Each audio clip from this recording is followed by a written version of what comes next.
Hey everybody, Arashi here, back again with another upload. In today's video, we're going to be taking a break from Star Wars Acolyte. As we all know, I'm not a biggest fan of that show, and a lot of fans aren't necessarily the biggest fan of that show, but we're going to be talking about some good old Star Wars lore. In today's video, we're going to be talking about why Palpatine never fully trusted Vader. Vader was always Palpatine's second in command. He also knew that Vader really trusted the Empire and wanted the Empire to flourish. But there was something about Vader that Palpatine could never fully trust. I mean, heck, he even built it into his suit. He made his suit so it'd be more susceptible to Force lightning. So you may be asking yourself, why would Palpatine do this? And that is just a simple fact of the Rule of Two. The Sith Rule of Two was created by Darth Bane, and Darth Bane stated that eventually the Sith apprentice will grow and get his own apprentice and take out his current master. So Palpatine eventually had a fear that Vader would eventually try to rise up and go against him and try to take him out, which Vader slightly planned to do once he knew that Luke was his own son. He knew that Luke was powerful in the Force and that he could be his new apprentice, and that together they can rule the galaxy as father and son.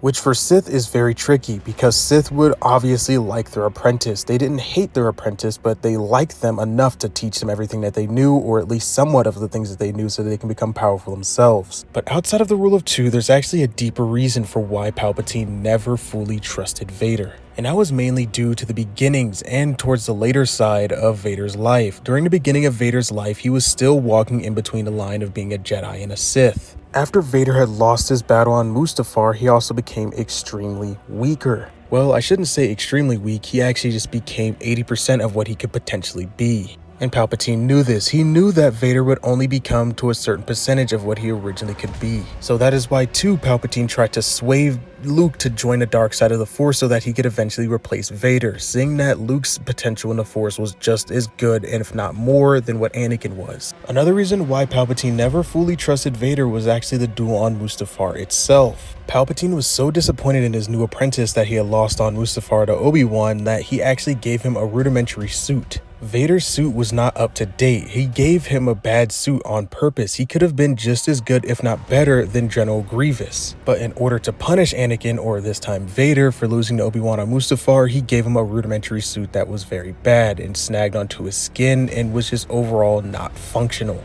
And his suit was very susceptible to Force lightning. As I stated earlier in the video, he gave him this very bad suit and essentially tortured him. But it was also designed in such a way to pull Anakin, or Vader in this case, deeper and deeper into the dark side of the Force. That is why Vader actually never chose to upgrade his suit, although he had many different opportunities to do so. But anyway, that's all I got for this video. Let me know your guys' thoughts and opinions in the comment section down below. Do you agree with Palpatine for not fully trusting Vader? Because personally, I would have never trusted Vader, honestly. But anyway, may the Force be with you, and have a great rest of your day. You failed, Your Highness. I am a Jedi, like my father before me.